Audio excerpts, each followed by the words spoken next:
What's up, comic and pop culture fans? Today we're going over Harley Quinn, the most overrated character in all of DC history. No idea what you're talking about. And yet, probably the most underrated statue in all of statue history. I was hoping you'd say that.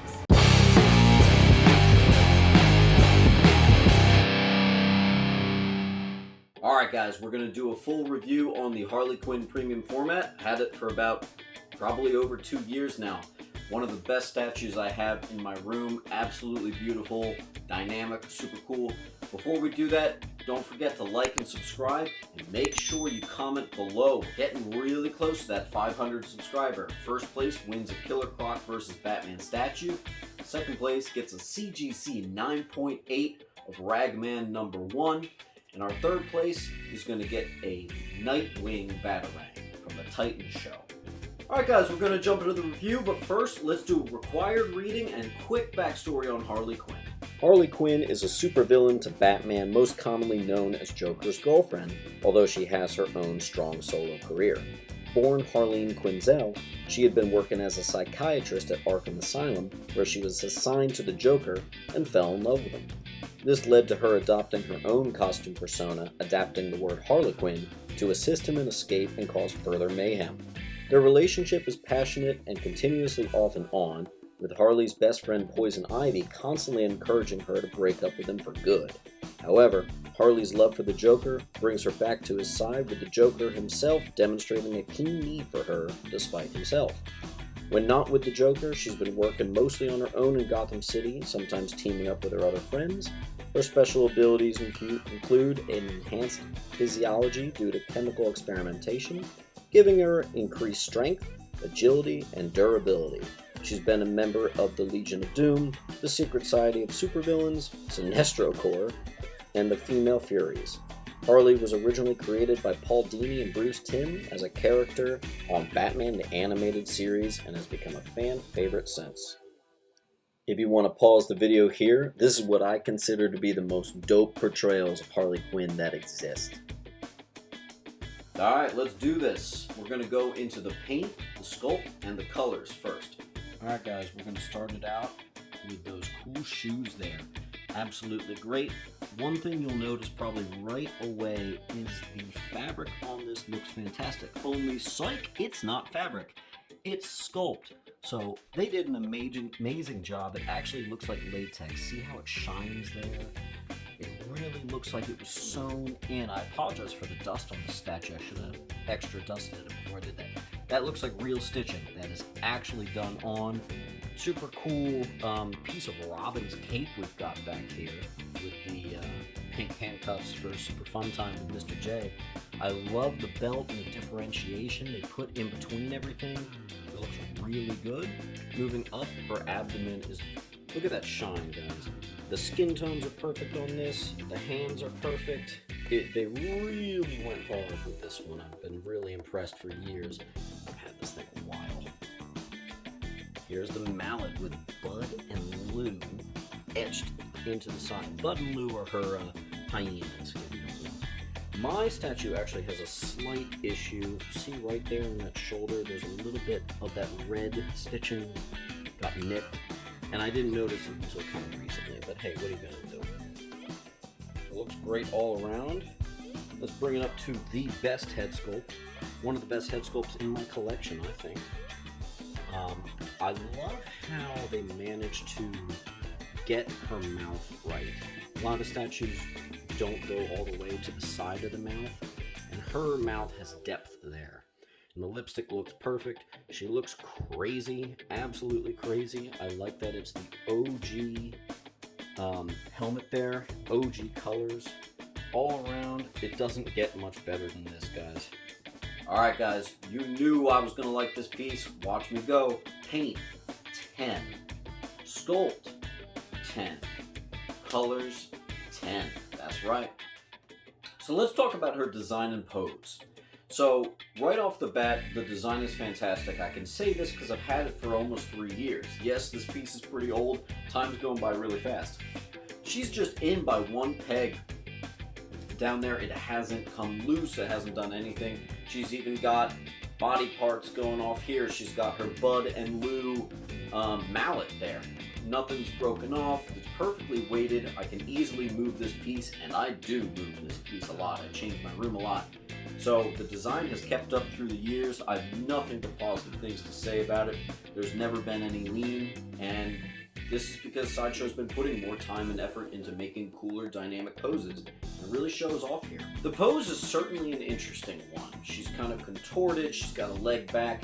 It does go well with the Joker premium format that also came out with this line. Sadly, I don't think anything beats this OG Sideshow premium format, so I kept him, didn't get the new one.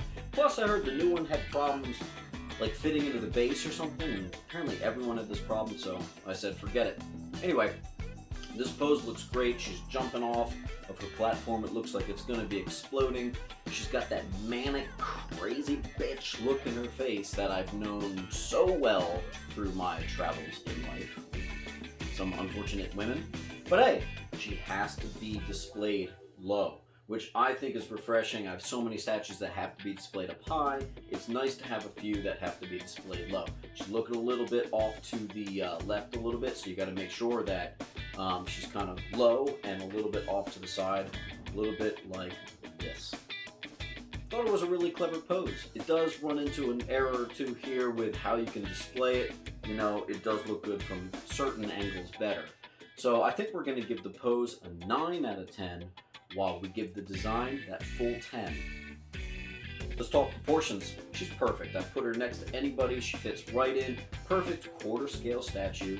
If she really was doing this in real life, it is a true 4 times shrunken statue. And for that, proportions are perfect. The base is actually pretty minimal in width, so I can squeeze it in anywhere, which I love, you guys know. So I'm going to give the proportions a 10 out of 10. Alright, let's start with the base.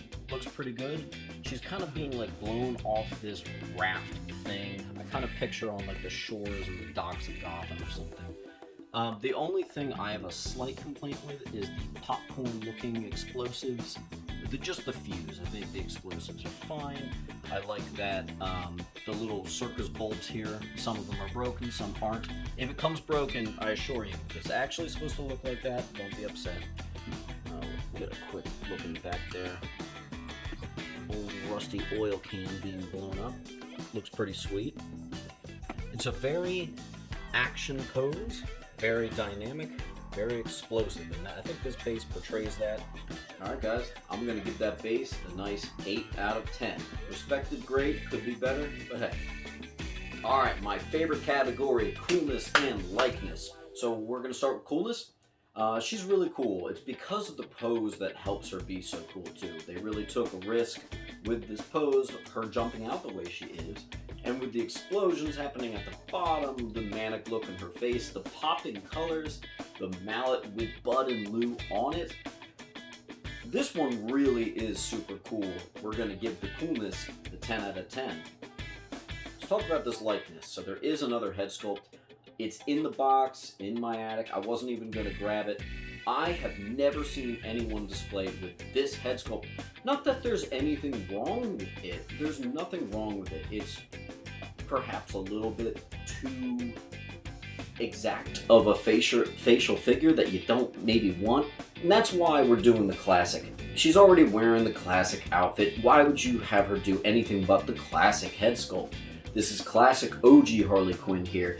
And they just went so hard on this face sculpt that you can't not choose this one. This face sculpt, if we had a category just for face sculpts, it's a 10 out of 10. This is probably one of my most exact in likeness statues I have in my entire collection, or that I have owned. So right off the bat, I'm going to let you know, we're giving it the 10 out of 10 in likeness. Let's talk that price. So for everything you get here, I mean, I've barely even found anything to nitpick other than perhaps the dynamite explosive balls at the bottom. That's not bad, guys. So I think for what you get here, this was under $600. It was not an exclusive or bust. So if you find on eBay or something, someone's selling just the classic, you have to get it. It's also an example of statues that looks way better in person than it does online, so you know. So because of Because it was around 600 bucks, I'm gonna give this the full 10 out of 10. I don't see myself ever selling this, although I really like the look of that new Harley Quinn on wheels premium format that Sideshow's gonna be releasing. It looks really good, but this is just more dynamic and makes way more sense for my collection, and that's why I haven't gotten that new one yet. Alright guys, I think Harley totally killed it here. Do yourselves a favor, watch Harley Quinn the animated show on DC Network. This is not an advertisement, I'm just telling you it was fucking awesome. And I highly recommend the statue, I can't recommend it enough. So, Harley bringing it home. Yeah, she's overrated, but she keeps having great stuff done. Maybe not so much movies. Alright guys, that's the review on Harley Quinn premium format. Total win, totally worth your money. And this has been James from Minhunter Comics. Keep on collecting.